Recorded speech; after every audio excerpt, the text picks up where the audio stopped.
مصر کی شہر کی جتنے بھی عورتیں تھیں ان تک یہ بات پہنچی. کیسے پہنچی تو اس کی وضاحت ہو گئی کہ نوکروں کے ذریعے یا عزیز مصر کے جو قریبی افسر لوگ تھے ان کی بیویوں کے ذریعے یہ بات پہنچی. اب یہ عورتیں جو ہے آپس میں یہ بات کہنے لگی کہ دیکھو کیسی افسوس اور حیرت کی بات ہے کہ عزیز مصر کی بیوی اتنی بڑے مرتبے پر ہوتے ہوئے اپنے نوجوان غلام پر عاشق ہو کر اس سے اپنا مطلب حاصل کرنا چاہتی ہے. ظاہر سی بات ہے عزیز مصر ہے, بڑا آدمی ہے, تو اس کی بیوی کا مرتبہ بھی اتنا ہی بڑا ہوگا. ہم تو اس کو بڑی گمراہی پر سمجھتے ہیں. اب یہاں پر عزیز مصر کا غلام بھی کہا ہے فتح کہ بھائی عزیز مصر جو ہے اس کی بیوی اپنے غلام پر کیا ہے فریفتہ ہو گئی, عاشق ہو گئی. تو اس کی نسبت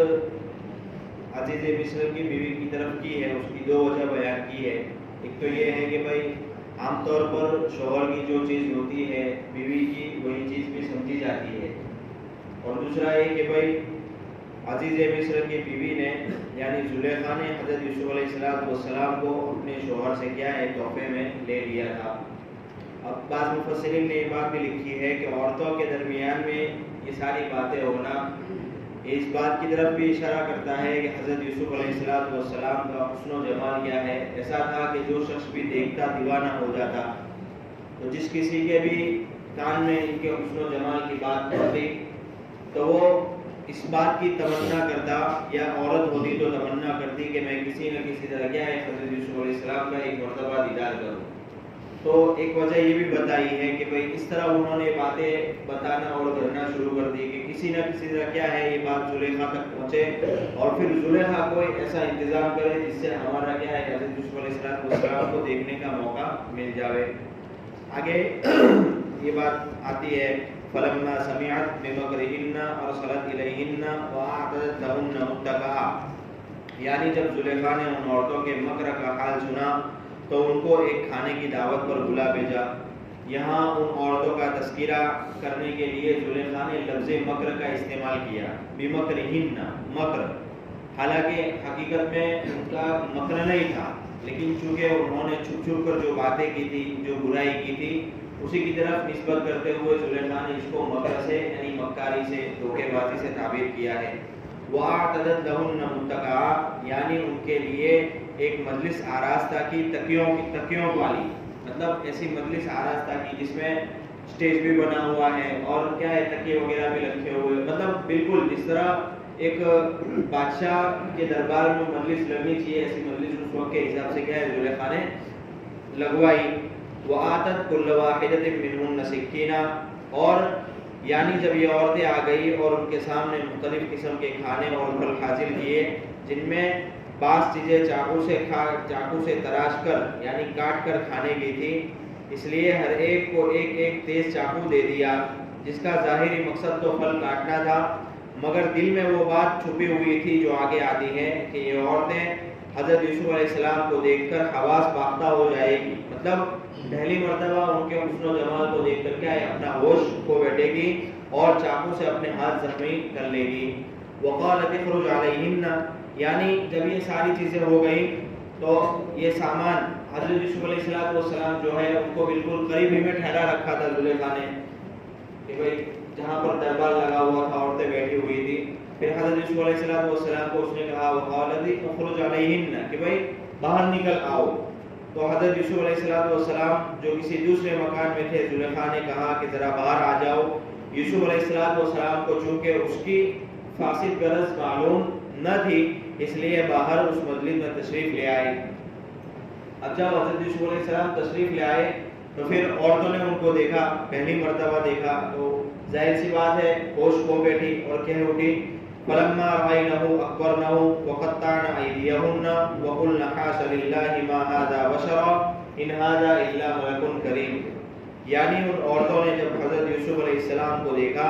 تو ان کے جمال سے حیران رہ گئی. ایسا زبردست حسن اللہ نے دے رکھا تھا, آگے بھی گزرا ہے,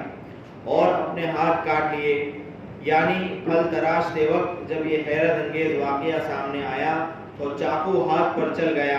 جیسا کہ دوسری طرف خیال پر جانے سے اکثر اتفاقاً ایسا ہو جاتا ہے۔ بھائی آدمی جب کوئی کام کرتا ہے تو کبھی کبھار ہمارا بھی ذہن کہیں دوسری طرف چلا جاتا ہے، تو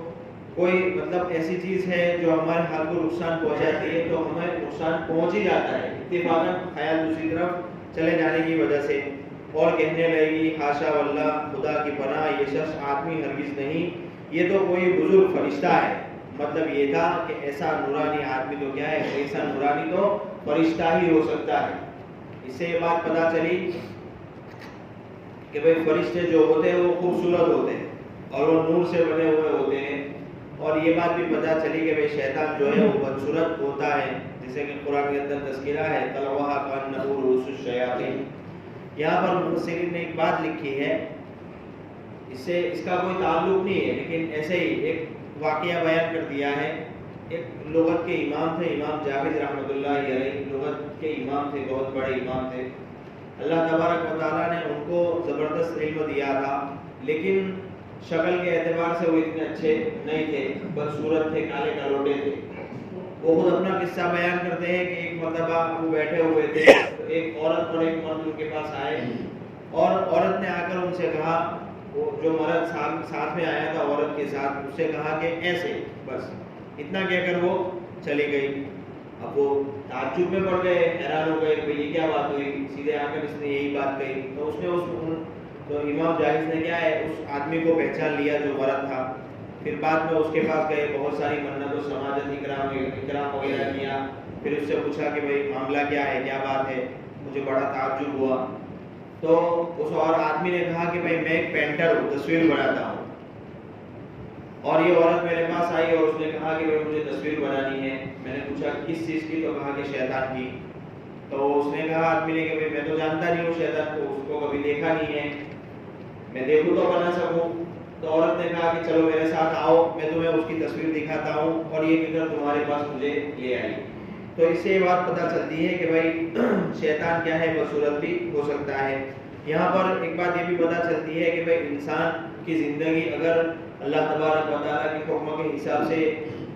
اور آپ صلی اللہ علیہ وسلم کے طریقے کے مطابق اگر انسان زندگی گزارتا ہے یا گزرے گی، تو پھر کیا ہے انسان کی زندگی بھی فرشتوں والی زندگی ہو سکتی ہے کہ بھائی ظاہری طور پر تو انسان ہے، لیکن کیا ہے اس نے اپنے آپ کو ایسا بنایا ہے، ایسا سنوارا ہے اللہ کے احکام کا اور نبی کے طریقوں کا ایسا پابند کیا ہے کہ ہے تو انسان ہے لیکن فرشتہ صفت کیا ہے معلوم ہوتا ہے۔ اب زلیخا کو موقع مل گیا، یہاں زلیخا کی ہمت بڑھ گئی، اس نے دیکھا کہ بھائی جب یہ عورتیں ہیں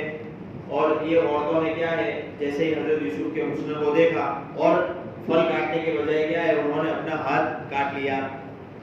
ایسی خوبصورتی تھی۔ یہاں پر حضرت عائشہ کی ایک بات یہ بھی لکھی ہے کہ بھائی حضرت عائشہ رضی اللہ تعالیٰ عنہ نے یہ بات بیان کی ہے کہ حضرت یوسف کو دیکھنے والی عورتوں نے تو کیا ہے یوسف کو دیکھ کر اپنا ہاتھ کاٹ لیا، لیکن اگر وہ میرے محبوب یعنی ہمارا نبی صلی اللہ علیہ وسلم کو اگر دیکھ لیتے تو اپنا دل کاٹ بیٹھتے۔ ایسا زبردست اللہ تعالیٰ نے ہمارے نبی کو حسن دیا تھا۔ ہمارے استاد ایک بات بیان فرمایا کرتے تھے کہ حضرت اللہ کے نبی صلی اللہ علیہ وسلم کا حسن ایسا زبردست تھا کہ اماں عائشہ رضی اللہ تعالیٰ عنہ فرماتی ہے کہ میں اگر رات کی اندھیری میں کمرے میں ہوتی تھی اور حضرت اللہ کے نبی صلی اللہ علیہ وسلم جب کمرے میں داخل ہوتے تو آپ صلی اللہ علیہ وسلم کے حسن و جمال کی روشنی میں جو ہے میں کیا ہے سوئی کے اندر دھاگا پیرو دیتی تھی۔ اس سے پتہ چلتا ہے کہ بھائی حضور کا حسن بھی بہت زبردست حسن تھا۔ اب زلیخا کو یہاں موقع مل گیا، اس کی ہمت بڑھ گئی، دیکھا کہ بھائی جو عورتیں میرے خلاف باتیں کر رہی تھی وہی کیا ہے پھسل گئی۔ تو آگے زلیخا کہتی ہے قالت فذلکن الذی لمتننی فیہ وَلَقَدْ رَاوَدتُّهُ عَنْ نَفْسِهِ فَاسْتَعْصَمَ وَلَئِن لَّمْ يَفْعَلْ مَا آمُرُهُ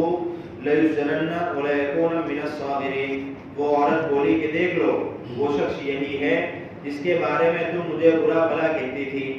اور واقعی میں نے اس سے اپنا مطلب حاصل کرنے کی خواہش کی تھی، مگر یہ پاک صاف رہا، اور آئندہ یہ میرا کہنا نہ مانے گا تو بے شک جیل خانے بھیجا جائے گا اور بے عزت بھی ہوگا۔ زلیخا نے دیکھا کہ یہ عورتیں بھی پھسل گئی تو اس کی ہمت اور بڑھ گئی، ہر طرح کی لالچ وغیرہ سے یوسف کو کنٹرول میں کرنا چاہا لیکن کسی طرح بھی نہ ہوئی. تو اس نے آخر میں یہ بات کہی کہ دیکھو تم لوگ بول رہے تھے تم ہی اس کی حسن و جمال کی وجہ سے پھسل گئی. اب تمہارا تو ایک مرتبہ دیکھنے سے یہ حال ہوا تو سوچو کہ میرے ساتھ تو یہ روزانہ رہتا ہے اور میرا تو روزمرہ اس کو دیکھنا رہتا ہے تو پھر میں کس طرح مطلب کنٹرول کر سکتی ہوں. یہ زلیخا نے یہ بات کہی. پھر اب ان کو کیا ہے دیکھا کہ بھئی لالچ وغیرہ سے حضرت یوسف کنٹرول میں نہیں آ رہے ہیں تو ان عورتوں کے سامنے حضرت یوسف کو دھمکایا کہ اگر پھر بھی یہ میری بات نہیں مانے گا تو کیا کروں گا میں اس کو جیل بھیج دوں گی اور کیا ہے ان کو زبردست سزا وغیرہ دوں یا کوئی کسی بھی طرح کیا ہے ان کو پریشان کروں گی بے عزت کر دوں گی. یہ زلیخا نے یہ بات کہی. اب یہاں پر جتنی بھی عورتیں آئی تھی وہ عورتیں کیا ہے انہوں نے اپنی پوری بات ہی بدل ڈالی. عورتوں نے حضرت یوسف علیہ السلام سے کہا کہ بھئی دیکھو یہ تمہاری محسنہ ہے تم اس کے ساتھ ایسا نہیں کر سکتے تمہیں ایسا نہیں کرنا چاہیے بلکہ اس کی بات ماننی چاہیے جو یہ کہتی ہے اس کو کرنا چاہیے ورنہ پھر تم دیکھ لو کہ بھئی نتیجہ کیا ہے بہت برا ہوگا. تو یہاں پر یہ بات پتہ چلتی ہے کہ بھئی اس عورت نے جب یہ دیکھا کہ بھئی میرا راز ان عورتوں پر فاش ہو ہی چکا ہے زلیخا نے اس لیے ان کے سامنے یوسف علیہ السلام کو ڈرانے دھمکانے لگی. بعض مفسرین نے بیان کیا ہے کہ اس وقت یہ سب عورتیں بھی یوسف علیہ السلام کو کہنے لگی کہ یہ عورت تمہاری محسن ہے اس کی مخالفت نہیں کرنا چاہیے. اب یہاں پر مفسرین نے یہ بات لکھی ہے کہ بھئی اگر کسی کا عیب ظاہر ہو جاوے تو اس پر ہنسنا نہیں چاہیے. یہاں پر پہلے عورتوں کے سامنے عیب ظاہر ہوا زلیخا کا تو اس کی چرچا وغیرہ ہوئی. تو اگر کسی کا عیب ہمارے سامنے ظاہر ہوتا ہے تو اس کے اوپر ہمیں خوش ہونا نہیں چاہیے اور خوشی خوشی لوگوں کو بتانا نہیں چاہیے اس لیے کہ ہو سکتا ہے بھئی جس عیب کے بارے میں ہم بتا رہے ہیں وہ اس عیب میں کیا ہے ہم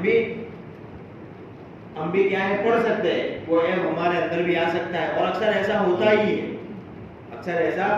ہے اس لیے اپنے آپ کے لیے پاکیزگی کا دعویداری کرنا اور دوسروں کے لیے گناہگاری کا دعویٰ کرنا یہ درست نہیں ہے بلکہ جس کسی کا بھی عیب ہو کیا ہے اس کے عیب کو چھپانا چاہیے. اگر ہم کسی کے عیب کو چھپاتے ہیں تو اللہ تبارک و تعالیٰ انشاءاللہ کل قیامت کے دن ہمارے بہت سارے 70 یا بہت سارے عیب چھپائیں گے. اب اس کے آگے قرآن کریم کے بعض الفاظ جو آگے آتے ہیں ان سے بھی ان کی تائید ہوتی ہے مطلب عورتوں کی مثلا یدعوننی او کیدہن وغیرہ. حضرت یوسف علیہ السلام نے جب یہ دیکھا کہ عورتیں بھی اس کی موافقت اور تائید کر رہی ہے اور ان کے مکر و فریب سے بچنے کی ظاہری کوئی تدبیر نظر نہیں آ رہی تو پھر اللہ جل شانہ کی طرف ہی رجوع فرمایا اور اللہ تبارک و تعالیٰ کی بارگاہ میں ارشاد فرمایا قال رب السجن احب الی مما يدعوننی الیہ والا تصرف عنی کیدہن اصب الیہن واکن من الجاہلین. یعنی اے میرے پالنے والے یہ عورتیں مجھے جس کام کی طرف دعوت دیتی ہیں اس سے تو مجھے جیل خانہ زیادہ پسند ہے اور اگر آپ بھی ان کے دعو پیش کو مجھ سے دفع نہ کریں تو ممکن ہے کہ میں ان کی طرف کیا ہے مائل ہو جاؤں اور نادانی کا کام کر بیٹھوں. یوسف علیہ السلام کا یہ فرمانا کہ جیل خانہ مجھے پسند ہے کوئی قید و بند کی طرف یا خواہش نہیں بلکہ گناہ کے مقابلے میں اس دنیاوی مصیبت کو آسان سمجھنے کا اظہار ہے. اب یہاں پر اس سے ایک بات یہ بھی پتہ چلتی ہے کہ بھائی گناہ جہاں کہیں بھی ہو تو گناہ چھوڑنے میں اللہ کی رضا مقصود ہونی چاہیے. بھائی یہاں پر حضرت یوسف علیہ السلام گناہ چھوڑتے تھے اور مقصد صرف اللہ تبارک و تعالیٰ کی رضا تھی. اور یہاں پر اس سے یہ بات بھی پتہ چلتی ہے کہ گناہ کو چھوڑنے کے لیے ماحول کا چھوڑنا بھی ضروری ہے. بھائی جس ماحول کے اندر رہ کر گناہ ہوتے ہو تو اس ماحول کو چھوڑنا ضروری ہوتا ہے ورنہ کیا ہے صحبت بغیر اثر کے رہتی نہیں ہے. ہو سکتا ہے کہ جس گناہ کے ماحول میں ہم رہ رہے ہو ہم اپنی آنکھوں سے دیکھ رہے ہو اور ہم ہم کیا ہے اس گناہ سے بچاؤ کی کوئی تدبیر بھی نہ کر رہے ہو تو وہ دھیرے دھیرے ہو سکتا ہے کہ وہ گناہ کیا ہے ہم سے بھی سرزد ہو جاوے. اب یہاں پر یہ بات ہے کہ بھائی آدمی کو کیا ہے گناہ کے وقت کیا ہے صرف اللہ کی تبارک و تعالیٰ کی رضا مقصود ہونی چاہیے. حدیث میں ہے کہ بھائی قیامت کے دن جو ہے عرش کے سائے کے نیچے اللہ تبارک و تعالیٰ کا عرش کا سایہ جن لوگوں کو ملے گا وہ 7 لوگوں کو ملا ہے. ان میں سے ایک آدمی وہ ہے جو صرف اللہ تبارک و تعالیٰ کی رضا کے خاطر گناہوں سے بچا ہو کہ بھائی اگر کوئی بھی عورت یا کوئی بھی اس کو گناہ کی دعوت دے یا کیسا بھی گناہ کرنے کا کہے اور وہ یوں کہے کہ بھائی انی اخاف اللہ مجھے اللہ کا ڈر ہے تو ہو سکتا ہے اس کا کہنا کیا ہے اس کو بلند مرتبہ تک پہنچا دے گا. اب یہاں پر بنی اسرائیل کا بھی ایک واقعہ بیان کیا ہے کہ بھئی وہ 3 آدمی تھے، جب وہ ایک غار میں پہنچے، مطلب کہیں جا رہے تھے تو اچانک تیز بارش ہوئی اور بارش سے بچنے کے لیے وہ ایک پہاڑ کی غار میں داخل ہو گئے. تو پھر اچانک کیا ہے، پہاڑ کے اوپر کے حصے سے ایک بہت بڑی چٹان آئی اور چٹان کیا ہے وہ غار کے منہ کے اوپر آ کر گر گئی اور غار کا منہ کیا ہے بالکل بند ہو گیا. بہت کوشش کی لیکن منہ کھلا نہیں. تینوں نے آپس میں مشورہ کیا کہ بھئی ہم اپنا کوئی ایک عمل ایسا اللہ کے سامنے مانگے دعا کے ذریعے کہ جو خالص ہم نے اللہ کے لیے کیا ہو سکتا ہے کیا ہے ہمارا کام بن جائے. تو تینوں دعا مانگتے ہیں. اس میں سے ایک آدمی یہ دعا مانگتا ہے کہ اس کی چچا زاد بہن وغیرہ تھی، اس کو پیسوں کی ضرورت تھی تو اس نے درخواست کی پیسوں کی، اور اس نے یہ کہا کہ بھئی میں جب ہی تیری مدد کروں گا جب تو کیا ہے مجھے اپنی ضرورت پوری کرنے دے گی. بہت منت و سماجت رہی، نہا لیکن وہ آخر میں مانا نہیں. پھر جب وہ بالکل اپنی ضرورت پوری کرنے کے قریب ہو گیا تو اس عورت نے اس سے کہا کہ اللہ سے ڈر، اور پھر وہ آدمی ایک دم کیا ہے سمجھ گیا، اللہ سے ڈر گیا. تو پھر یہ تینوں کیا ہے اپنا ایک خاص عمل ظاہر کرتے ہیں جو خالص انہوں نے اللہ کے لیے کیا ہوا ہوتا ہے. تو پھر کیا ہے اللہ تبارک و تعالیٰ کی طرف سے مدد بھی آتی ہے اور چٹان دھیرے دھیرے اتنی کھل جاتی ہے تینوں کی دعا کی قبولیت سے کہ بھئی وہ آسانی کے ساتھ نکل سکتے ہیں اور پھر وہ نکل جاتے ہیں. اب یہاں پر ایک بات یہ آئی کہ حضرت یوسف علیہ السلام نے قید خانے کی درخواست خود کی، احب الیہ السجن احب الیہ. تو اس سے اللہ تبارک مفسرین نے بات لکھی ہے کہ بھئی اگر اللہ تبارک و تعالیٰ سے حضرت یوسف علیہ السلام عافیت کی دعا مانگتے تو وہ بھی قبول کر لیتے، لیکن حضرت یوسف نے جیل خانے کی قید خانے کی دعا مانگی تو کیا ہے خیر ان کو وہاں پر بھیج دیا. اس لیے آدمی کو چاہیے کہ اگر آدمی کے اوپر کوئی بھی مصیبت آوے تو اس مصیبت میں انسان کو عافیت مانگنی چاہیے. ایسا اللہ تعالیٰ سے ایسی دعا نہیں کرنی چاہیے کہ اللہ فلانی مصیبت سے تو یہ چھوٹی مصیبت میرے لیے بہتر تھی، ایسی کبھی بھی دعا مانگنی نہیں چاہیے. اسی لیے حدیث میں آتا ہے کہ ایک آدمی صبر کی دعا کر رہا تھا کہ اللہ تبارک و تعالیٰ مجھے صبر عطا فرما. تو حضور صلی اللہ علیہ وسلم نے منع کر دیا کہ صبر کی دعا مت مانگ. کوئی مصیبت کے آنے کے بعد صبر ہے، مصیبت سے پہلے صبر نہیں ہوتا. تو اس کو کہا کہ میں اب تو کیا ہے عافیت کی دعا مانگ. اسی طرح حضرت ابن عباس رضی اللہ تعالیٰ عنہ کا قول ہے کہ حضرت ابن عباس رضی اللہ تعالیٰ عنہ نے دعا کی تلقین کی تو اللہ کے نبی نے فرمایا کہ عافیت کی دعا مانگو. پھر کچھ وقت کے بعد دوبارہ تلقین کی تو کہا کہ بھئی دنیا اور آخرت کی کیا ہے دعا مانگ، دنیا اور آخرت کی کیا ہے عافیت مانگو. اب یہاں پر آخر میں یہ جملہ ہے فاستجاب له ربه فصرف عنه كيدهن انه هو السميع العليم، یعنی ان کی دعا ان کے رب نے قبول فرما لی اور ان عورتوں کے مکر و فریب کو ان سے دور رکھا. بے شک وہ بڑا سننے والا بڑا جاننے والا ہے. اللہ تعالیٰ نے ان عورتوں کے جال سے بچانے کے لیے یہ سامان فرما دیا کہ عزیز مصر اور اس کے دوستوں کو اگرچہ یوسف علیہ السلام کی بزرگی اور تقوی اور طہارت کی کھلی نشانیاں دیکھ کر ان کی پاکی کا یقین ہو چکا تھا، مگر شہر میں اس واقعے کا چرچا ہونے لگا. اس کو ختم کرنے کے لیے ان کو مصلحت اس میں نظر آئی کہ کچھ عرصے کے لیے یوسف علیہ السلام کو جیل میں بند کر دیا جاوے تاکہ اپنے گھر میں ان شکوک و شبہات کا کوئی موقع بھی باقی نہ رہے اور لوگوں کی زبانوں سے اس کا چرچا کیا ہے ختم ہو جاوے. یوسف علیہ السلام کو جیل بھیجنا 2 وجہوں سے تھا. ایک وجہ تو یہ تھی کہ عزیز مصر کی بیوی نے عزیز مصر کو یہ بات کہی تھی کہ اس نے میری بات نہیں مانی اس لیے کیا کرو اس کو جیل بھیج ڈالو. اور دوسری وجہ مفسرین نے لکھا ہے کہ حقیقت میں یوسف علیہ السلام کو جیل بھیج کر عزیز مصر کی بیوی کو سزا دینی مقصود تھی. کیوں؟ کیونکہ جب ظاہر سی بات ہے کہ ان کے ساتھ اتنا لگاؤ ہو چکا تھا، اب جب محبوب کیا ہے زندہ ہو اور آنکھوں سے دور ہو تو یہ سزا کا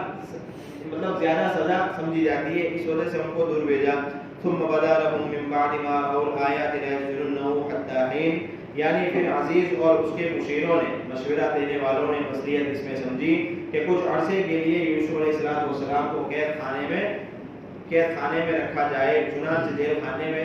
حضرت یوسف علیہ السلام جیل خانے بھیج دیے گئے. اب اس کے آگے اس بات کا تذکرہ ہے کہ جیل خانے میں کیا ہے 2 نوجوان داخل ہوئے اور ان کے خواب کا تذکرہ ہے. انشاءاللہ اس کا تذکرہ اس کا کل کر دیں گے. سبحان اللہ.